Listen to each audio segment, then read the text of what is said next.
Akhirnya setelah tes DNA gue baru tahu kalau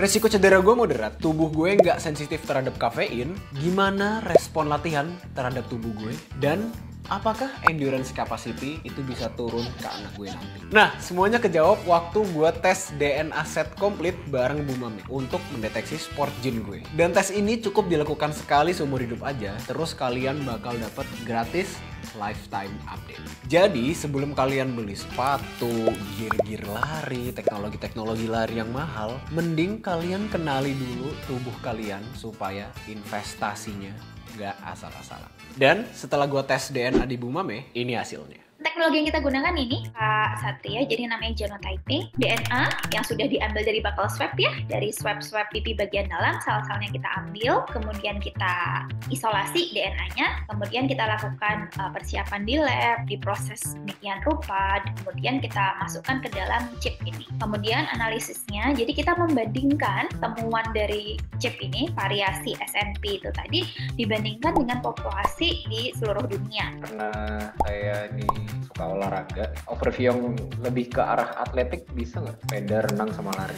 Jadi mungkin kita bahas dari kategori yang sport dulu ya. Di total kalori intake ini, secara garis besar, seseorang itu kan memiliki kebutuhan kalori tertentu ya. Kalau misalnya kan perempuan 2.200 sampai 2.500 kilokalori per hari kayak gitu.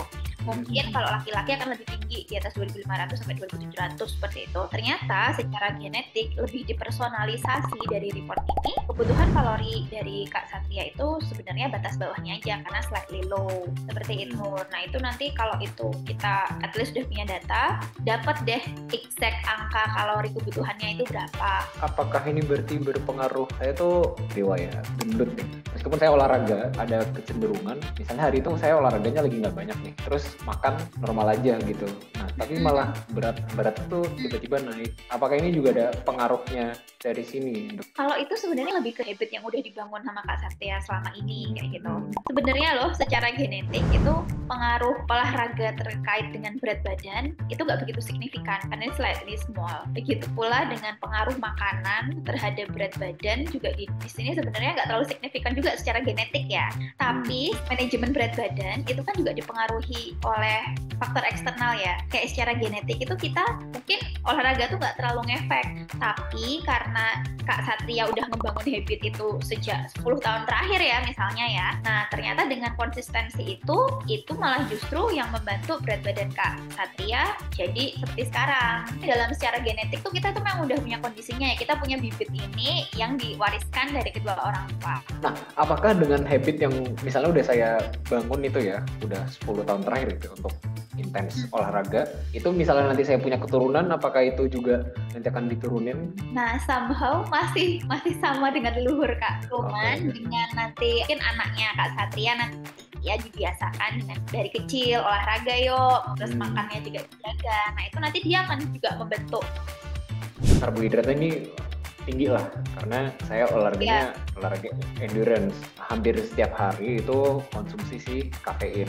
Nah, ini kan ada dua nih, ada total carbo intake dan caffeine sensitivity. Bisa dijelasin dok? Kita ngomong secara genetik ya, belum ada faktor eksternalnya ya. Jadi kalau karbohidrat intake itu ada orang-orang yang kalau misalnya intake-nya low, saya menyarankan dia untuk defisit karbohidrat. Karena karbohidrat yang dikonsumsi itu malah justru nanti akan diubah menjadi lemak. Jadi nggak ada warning khusus buat karbohidrat, tetap boleh dikonsumsi karena ini akan juga menjadi sumber energi yang baik. Melihat aktivitas fisiknya Kak Satria yang cukup tinggi, berarti memang karbohidrat ini sarannya tetap ada ya. Begitu pula dengan caffeine sensitivity. Ternyata kalau low itu berarti cukup baik, berarti nggak ada efek samping yang muncul dari sensitivitas kafein. Kalau kafein sensitivitasnya high, dia kepentok kafein dikit aja, efek sampingnya muncul. Itu bisa dari ringan sampai yang berat. Mungkin terakhir di sini exercise reaction gitu. Maksudnya ini gimana nih? Ini ada beberapa hal yang apa sih yang muncul reaksi dari exercise itu. Jadi ketika kita latihan kan harapannya meningkatkan heart rate, terus kapasitas paru-paru kita di sini. Latihan kan juga meningkatkan endurance ya, dan juga suhu. Ada beberapa orang yang menaikkan heart rate itu ada yang lambat Kak. Jadi kalau gampangnya heart rate, kita untuk bakar kalori itu kan butuh olahraga pada heart rate tertentu ya. Ada yang dia tuh heart rate improvementnya tuh slow banget. Jadi dia butuh durasi latihan yang lebih panjang supaya dia bisa menempuh heart rate yang menjadi tujuan seperti itu. Kalau yang sport protection, jadi dari report ini kita juga bisa tahu resiko kita untuk mengalami cedera Kak. Jadi misalnya ACL itu kan cedera yang di lutut ya, terus Achilles tendon, terutama mungkin buat pelari ya, di sini cukup penting ya tendon Achilles ini, dan juga lumbar disc injury itu sebenarnya cedera tulang belakang. Di sini sih moderate dalam artian aman. Satria tidak memiliki resiko tinggi untuk mengalami cedera ini. Pertanyaan saya selanjutnya ini tentang skin.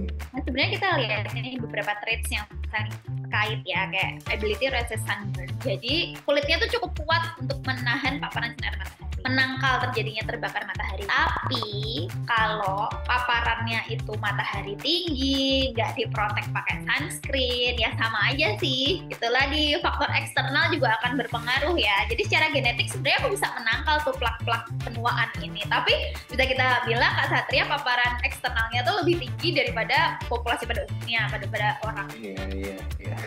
Nah, sekarang gue lebih kenal tubuh sendiri. Selanjutnya, gue akan pakai hasil dari DNA set complete test Bumame ini untuk mengevaluasi latihan dan juga pola diet selama ini. Tes DNA ini tuh yang terlengkap di Indonesia dengan pembacaan 700 karakter genetik. Sebagai pelari, ini tuh ngebantu banget untuk cari pola latihan dan diet yang personalized. Apalagi sekarang itu banyak tips latihan, tips diet yang ada di berbagai platform, tapi belum tentu itu cocok dengan badan kita dan juga tujuan lari kita.